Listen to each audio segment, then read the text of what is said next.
Hello guys, welcome to Anita Sampath Vlogs. இன்னைக்கு sound party ஷோக்கு வந்திருக்கேன். ஸோ என் கூட பார்த்தீங்கன்னா நக்ஷத்ரா இருக்காங்க, நிஷாக்கா, டிஎஸ்கே, புகழண்ணா, அப்புறம் நான் தீபகண்ணா. ஸோ நாங்களாம் தான் இந்த ஷோவில் இந்த எபிசோட் பார்ட்டிசிபேட் பண்ணுறோம். ஸோ அதுக்காக தான் இன்னைக்கு நான் வந்திருக்கேன். சும்மா இது ஒரு vlog எடுத்து உங்களுக்கு ஒரு குட்டி டைமிங்ஸ் உங்களுக்கு காட்டலாம் அப்படின்னு சொல்லிட்டு. இவங்க உங்க ஃபேவரட் ஸ்வேதா. எனக்கு ரொம்ப ஆக்சுவலி ஹாப்பியா இருக்கு உங்களை இப்படியும் பாக்குறதுக்கு. இன்னொரு வெர்ஷன் அவங்க பேக் எண்ட்ல ஒர்க் பண்றாங்க, பயங்கரமா எல்லாரும் கோஆர்டினேட் பண்ணி செமையா பண்றாங்க. Congratulations. Lovely Shweta. I'm a very fan. You're the sweetest every time. ரொம்ப சந்தோஷம். Thank you Shweta. Thank you. ஏய் ஆமா புகழண்ணா சொன்னாரு ஒரே மாதிரி தான்.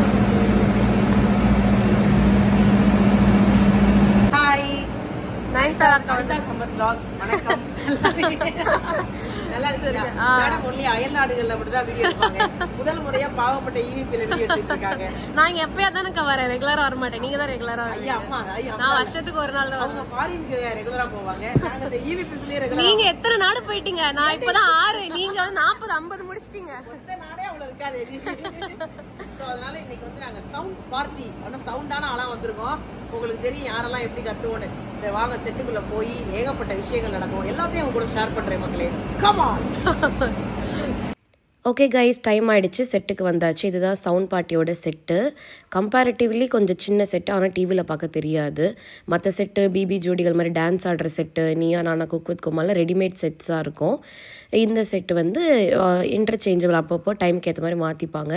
அண்ட் எந்த டிவியில் எந்த ஷோவாக இருந்தாலும் இப்படி தான் சாமி கும்பிட்டு தான் ஸ்டார்ட் பண்ணுவாங்க. இது ஒரு ரிச்சுவல், எப்பயுமே எல்லா ஷோலையும் ஃபாலோ பண்ணுற ஒரு ரிச்சுவல். அண்ட் என் கூட இருக்கிறது Nakshatra. Hello, hi Anitha Sampath vlog. இந்த மொத்த மீடியா இண்டஸ்ட்ரியிலே எனக்கு பிடிச்ச ஒரு ஃபீமேல் யாருன்னு கேட்டால் நான் கண்டிப்பாக நக்ஷத்ராவை தான் சொல்லுவேன். என்னோடய வெட்டிங்க்கும் ஃபஸ்ட்டு ஸ்டேஜ் மேலே அவங்க தான் ரிசப்ஷனுக்கு ஏறினாங்க. நாங்கள் எப்போயாவது மீட் பண்ணிப்போம், பட் மீட் பண்ணிக்கிட்டால் நாங்கள் பேசிக்கிட்டே இருப்போம். அவ்வளோ விஷயங்கள் ஷேர் பண்ணுறதுக்கு இருக்குது. அவங்களுக்கும் எனக்கு இந்த மேக்கப், ட்ராவல் இது ரெண்டும் கொஞ்சம் சிமிலராக எங்களுக்கு பிடிக்கும். ப்ரொஃபஷ்னலாக இருப்பாங்க. எனக்கு அவங்கக்கிட்ட ரொம்ப பிடிச்ச விஷயம் நான் அதை ஃபாலோ பண்ணுறது.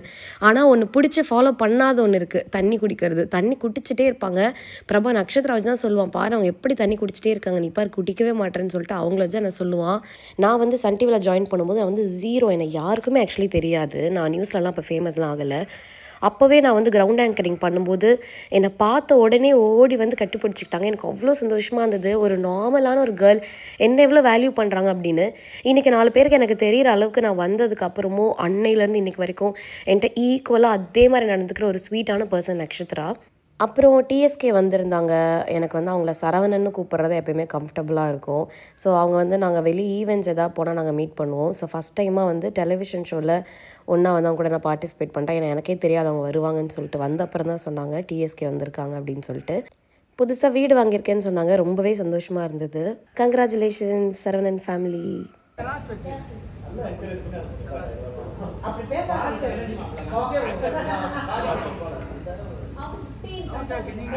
எனக்கு மேகம் கற்குது பாட்டு கொடுத்துட்டாங்க. எனக்கு ரொம்ப பிடிச்ச பாட்டு. நான் நல்லாவும் ஓரளவுக்கு பாடவும் செய்வேன். ஆனால் என்னன்னா ஏதோ ஒரு பறவை மேலே போகணுன்ட்டாங்க. ஹை பிச்சில் பாடினாதான் அது மேலே போகுது. கேவலமாயிடுச்சு நான் பாடினதே.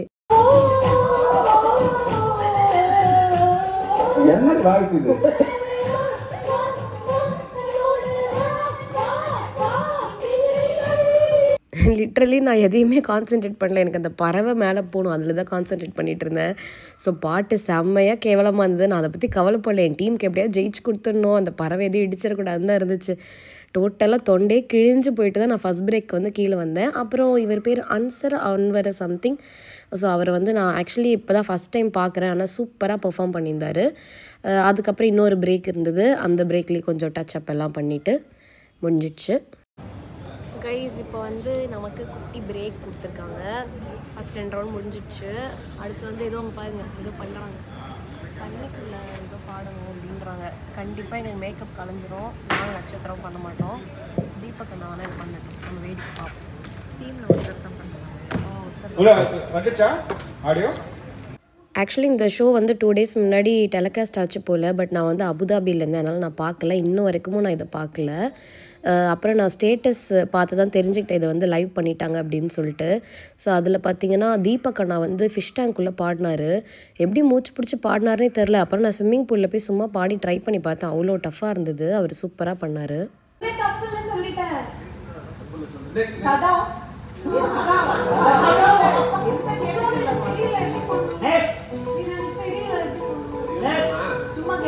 ஷோ வந்து 2 பேருக்கும் டை ஆகிடுச்சு. ஸோ ஈக்குவலாக நாங்கள் வந்து ஷேர் பண்ணிட்டோம். ஆக்சுவலி வந்து நாங்கள் தான் வின் பண்ணுற மாதிரி இருந்துச்சு. நிஷாக்கா சூப்பராக ஒரு பாட்டு கண்டுபிடிச்சி அவங்க டீமை வந்து அப்படியே மேலே கொண்டு வந்துட்டாங்க. ஷோ முடிஞ்சிடுச்சு. அப்புறம் எல்லாருக்கூடய பிக்சர்ஸ்லாம் எடுத்துகிட்டு நான் கிளம்பிட்டேன். ஷோ வந்து சூப்பராக எனக்கு கோஆர்டினேட் பண்ணி கொடுத்த ஸ்வேதாக்கு வந்து நான் நிறைய தேங்க்ஸ் சொல்லிக்க விரும்புகிறேன். அண்ட் இந்த ப்ரொடக்ஷன் டீம் வந்து என்னோடய சன் டிவியில் இருந்த ப்ரொடக்ஷன் டீமு. அது பேர் என்ன, வணக்கம் தமிழ் அப்படின்னு ஒரு ஷோ பண்ணிட்டுருந்தேன். ஸோ அந்த டீமில் ஒர்க் பண்ணவங்க அப்படி இப்போது விஜயில் பண்ணுறாங்க. ஸோ அவங்க எல்லாருமே வந்து நான் சன் டிவி விட்டு வந்து ஒரு 5-6 வருஷம் ஆச்சா, 6 இயர்ஸ் கழிச்சு அவங்க எல்லாரையும் திரும்பி நான் மீட் பண்ணதில் ரொம்ப சந்தோஷமாக இருந்தது. அப்புறம் லஞ்ச்லாம் முடிச்சுட்டு கிளம்பியாச்சு. ஓகே கைஸ், ஷூட்டிங்கை முடிச்சிட்டோம். இப்போ வந்து கிளம்பிட்டு இருக்கோம். இந்த EVP செட்டு வந்து முன்ன மாதிரியே இல்லை, அப்படி வேற மாதிரி இருக்குது. இது பார்த்தீங்கன்னா ஃப்ளோர் 2 நம்மளது பக்கத்தில் ஃப்ளோர் 3. இந்த ஃப்ளோர் 1 வந்து பிக் பாஸ் செட்டு. அதில் முன்னாடி விஜய் சேதுபதி ஃபோட்டோ இருக்கும். இதுக்குள்ளே பிபி நடக்குது. போன உடனே இங்கேயே நடக்காது, அப்படியே இதுவும் போயிட்டு பேக் போகணும். பின்னாடி போனால் அந்த பக்கம் வரும், இதுக்கும் பேக் சைடு வரும். நடந்துட்டு இருக்கு. அப்புறம் இந்த வாசல்லாம் வந்து இப்படி இல்லை. ஃபர்ஸ்ட் வாசல்லேயும் நான் இப்போ இல்லை, ஃபுல்லாகவே வந்து ஓப்பனாக இருக்கும்.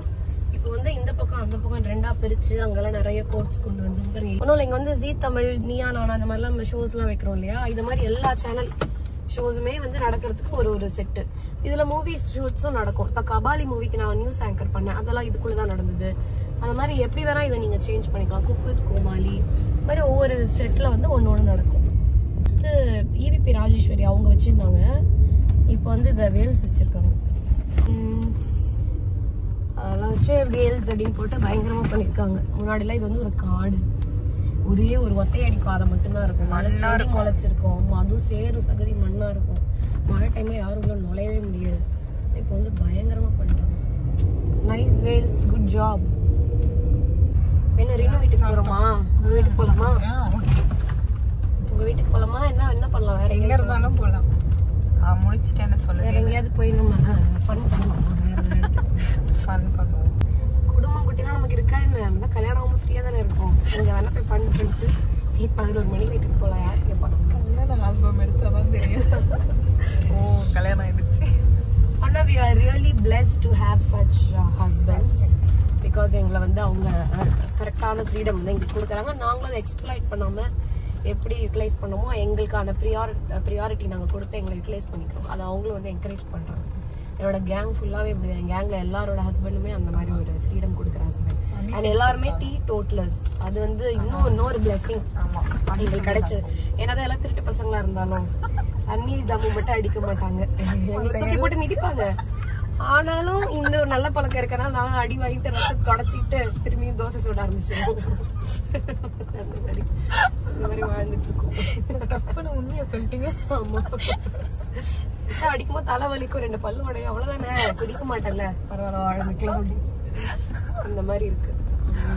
என் குரல் ஏன் இப்படி மாறிச்சு நீங்க கேட்கலாம். இன்னைக்கு வந்து நான் சவுண்ட் பாட்டுல வந்து ஒரு மேகம் கருக்குது பாட்டு கொடுத்தாங்க. அந்த பாட்டு எனக்கு ரொம்ப நல்லா தெரியும். என்னோட ஃபேவரட் பாட்டு. நான் சூப்பரான பாட்டு பாடுவேன். இன்னைக்குன்னு பார்த்து என்ன பண்ணாங்க, அந்த பறவை ஏதோ மேல பறக்கணுமாமே. நான் வந்து நார்மலா பாடினா அப்படியே டைம் எல்லாத்தையும் அப்டக்கில் மாட்டி அதை அவுட் கொடுத்துட்டே இருந்தது. எனக்கு கத்துன பிறகு மேல போயிடுச்சு. அதோட அந்த கத்துனதுலயே இது பண்ண த்ரோட்டு அப்படியே ஒரு மாதிரி இது ஆயிடுச்சு. அதோடய சேர்ந்து கத்தி நான் ரசமாகி ஸ்டேஜ் கேவலமா போய் வேற வழி இல்லாம நான் என்னோட டீமை காப்பாத்தணுமே, அவுட் ஆயிடக்கூடாதுன்னு நான் வைராக்கியமா வந்து கத்தியே பாடி முடிச்சிட்டேன். மொத்தத்தையும் பாடல கத்துனேன், அவ்வளவுதான். நீங்க டிவில வரும்போது பார்த்து எனக்கு திட்டம். எனக்கு தெரிஞ்சு அந்த ரவுண்டு போட மாட்டாங்கன்னு நினைக்கிறேன். நான் ரெக்கார்ட் பண்ணியிருக்கேன். அப்படியா? இல்ல அந்த ரவுண்டை பாதி கட் பண்ணி அம்மா இவ்வளவு கேட்க முடிஞ்சதுன்னு போட்டாலும் போடுவாங்கன்னு நினைக்கிறேன். அவ்வளவு கட்டிட்டேன் தெரியாம. அதனால என் குரல் இப்படி ஆயிடுச்சு.